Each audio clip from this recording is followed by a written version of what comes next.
हाय दोस्तों, मैं हूं आपका चाहता दोस्त, आपका साथी कॉमरेड मुख्तियार सिंह करनावल। साथियों, अगर डेट की बात करें तो आज 3 जून सन 2020 है और कहीं कहीं पर गर्मी भी बहुत है और कहीं पर वर्षा भी हो रही है। ऐसे ही अगर मुंबई की बात करें तो जो निसर्ग तूफ़ान है वो दस्तक दे रहा है और भारी तबाही भी मचा रहा है। और कोरोना के जो संक्रमित लोग हैं वो पूरे के पूरे वर्ल्ड में बढ़ते जा रहे हैं। लॉकडाउन में हमें ढीले मिल रही हैं, अच्छी बात है। सोशल डिस्टेंसिंग का पालन करते हुए हमें अर्थव्यवस्था को मजबूत करना है। कोरोना की मार वैसे तो पूरे विश्व में है, लेकिन उसमें एक अमेरिका का भी नाम है। अमेरिका जो है वो बहुत बुरी तरह से कोरोना से जूझ रहा है।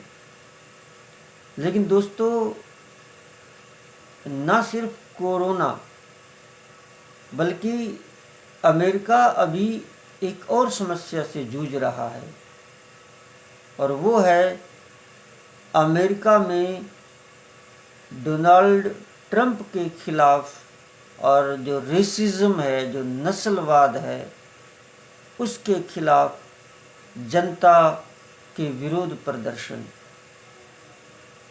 दरअसल बात यूं है कि 25 मई को एक जो काला व्यक्ति है, जॉर्ज फ्लोइड नाम है उसका, जॉर्ज फ्लोइड, उन्होंने एक जगह से, किसी दुकान से या मॉल से उन्होंने एक सिगरेट खरीदी थी और जब उन्होंने पैसे दिए तो वो पैसे जाली नोट या नकली नोट थे। वो पता नहीं, उन्हें इस चीज़ का पता नहीं था कि ये नकली है। तो वो जो स्टाफ के लोग थे उन्होंने पुलिस को बुला लिया और तुरंत पुलिस आई और पुलिस ने वहीं पर उसको हथकड़ी लगाकर उसे परेशान किया। पुलिस वाले लोग गोरे थे और वो जॉर्ज फ्लोइड काला व्यक्ति था। सच झूठ बाद में शामिल होता, जुडिशरी सिस्टम में न्यायिक प्रणाली है, वो दोषी होता नहीं होता वो बाद की बात है। लेकिन जो गोरे पुलिस वाले थे उनके अंदर नफरत भरी हुई थी काले लोगों से। काले लोगों से वो नफरत करते थे और उन्होंने उस जॉर्ज फ्लोइड नाम के व्यक्ति की गर्दन पर अपना घुटना रख दिया और घुटना रख के उसकी गर्दन को जोर से दबाया और वो बेचारा कहता रहा कि मुझे सांस नहीं आ रही है, I can't breathe, I can't breathe. और भीड़ वहाँ तमाशा देखती रही, कई लोग वीडियो बनाते रहे और जॉर्ज फ्लोइड की वहाँ मौत हो गई। उसकी मौत के बाद जो अमेरिका में हुआ विरोध प्रदर्शन, जनता सड़कों पर उतर आई और इतनी भयानक तरीके से जनता सड़कों पर उतर आई जिसकी कोई हद नहीं।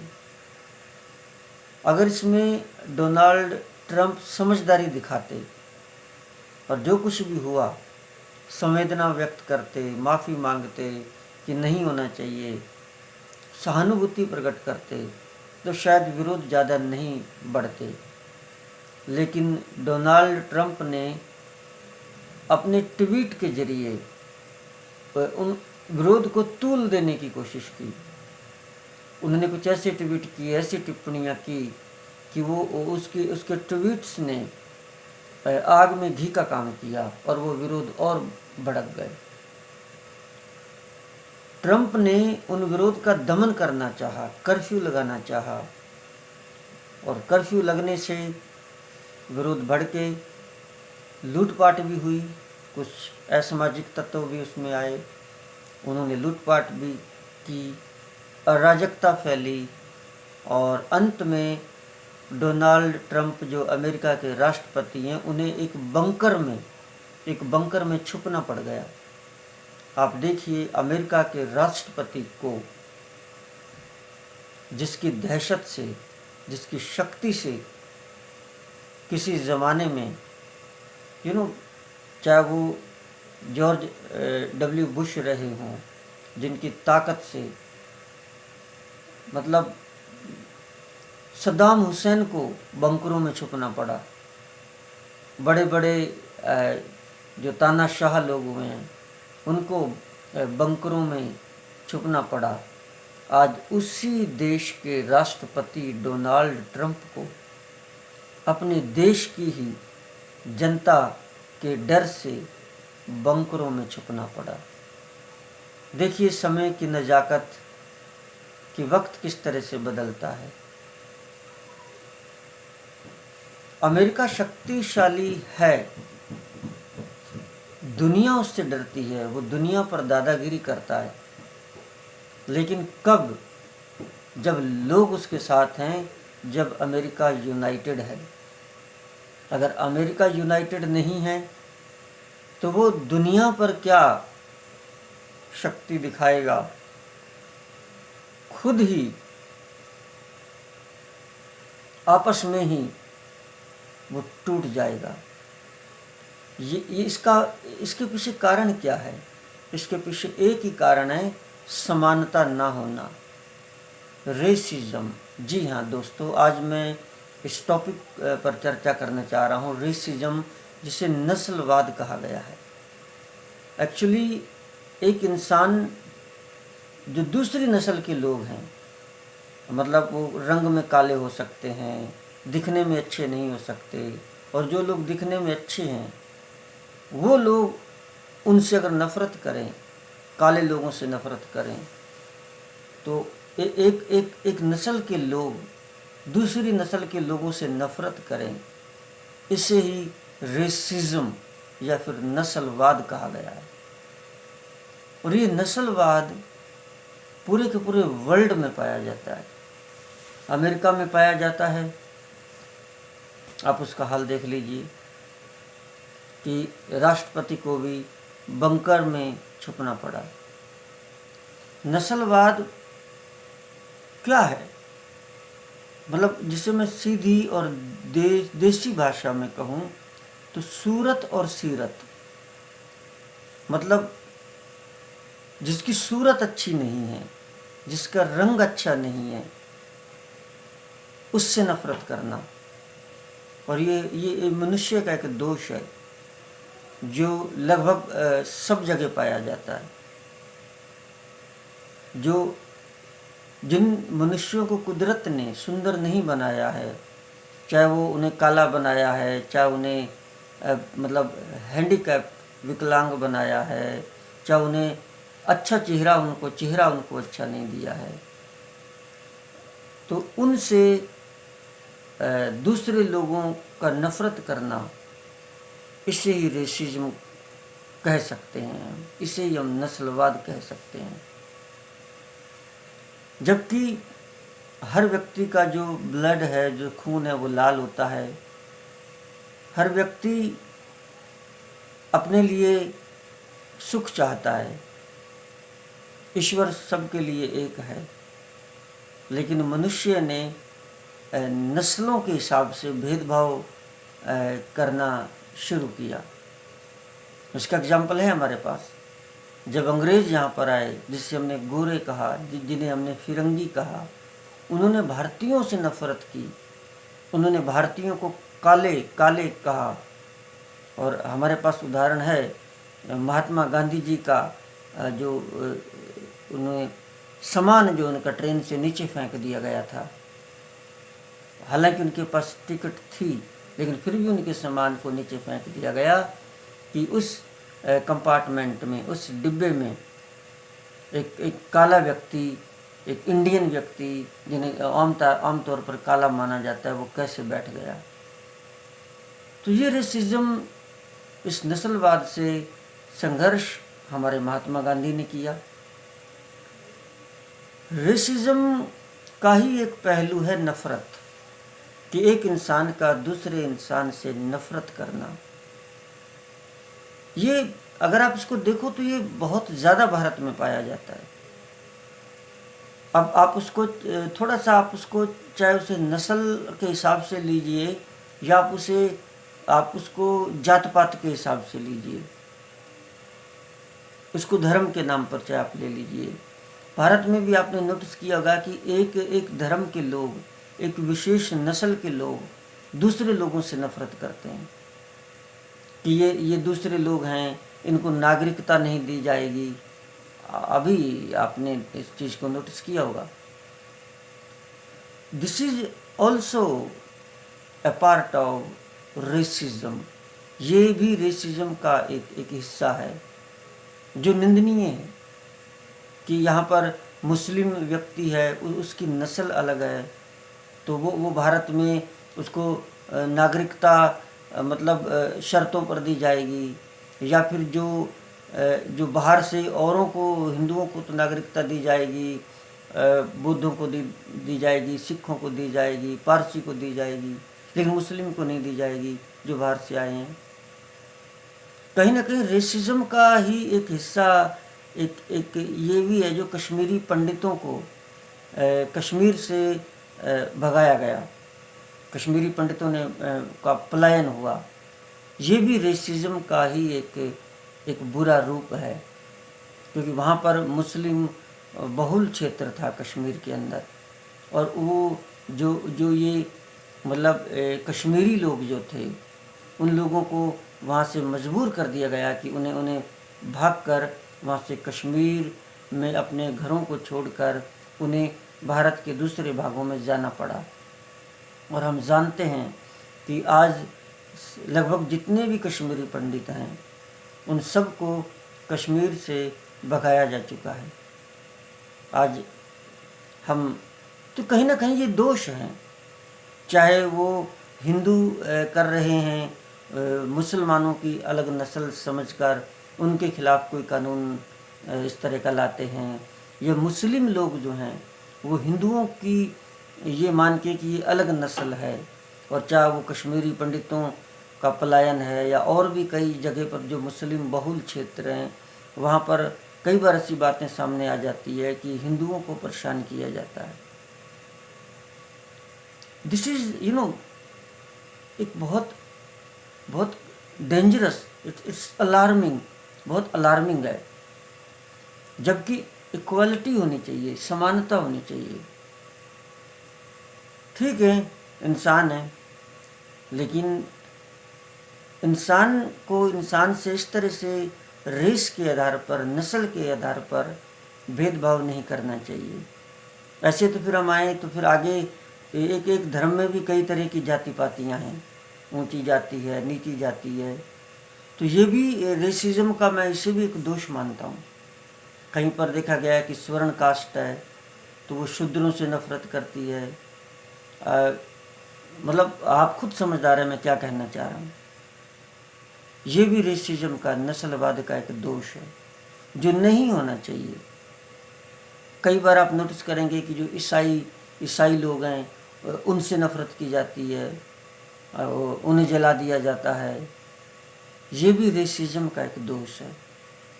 आप और आइए, आप पड़ोस में देखिए, आप एक ही नस्ल के लोग आपस में भेदभाव स्टार्ट कर देते हैं, और वो होता है एक ही धर्म के लोग हैं, एक ही जाति के लोग हैं, फिर वो मतलब उसमें भी उन्होंने बांट रखा है कि अपर कास्ट है, ये लोअर कास्ट है, और फिर उसी सेम कास्ट में, उनके सेम ग्रुप में फिर कोई अगर व्यक्ति सुंदर नहीं है, दिखने में सुंदर नहीं है, वो उसी धर्म का, उसी जाति का है, लेकिन वो थोड़ा सा काला है, सांवला है, या थोड़ा सा कुरूप है, तो उसे हीन भावना से देखा जाता है, उसके साथ समान व्यवहार नहीं किया जाता।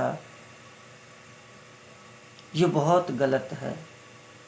हालांकि जिनके अंदर क्वालिटी होती है, जिनके अंदर योग्यता होती है, वो अपनी योग्यता के दम पर आगे निकल जाते हैं, अपनी बुद्धि के दम पर वो आगे निकल जाते हैं। बट ऐसा होना नहीं चाहिए कि हम उन्हें मौके ना दें। और मतलब कानूनन तो उन्हें मौके हैं, कानूनी अधिकार हैं उनके पास, लेकिन हमारे दिल में उनके लिए जगह नहीं है। तो इस तरह से दोस्तों, ये जो रेसिज्म है, चाहे आप इसे ब्रॉड स्तर पर देखें, अमेरिका के स्तर पर इस तरह से देखें जिस तरह से जॉर्ज फ्लॉयड की हत्या की गई है, और उसका परिणाम भी अमेरिका भुगत रहा है।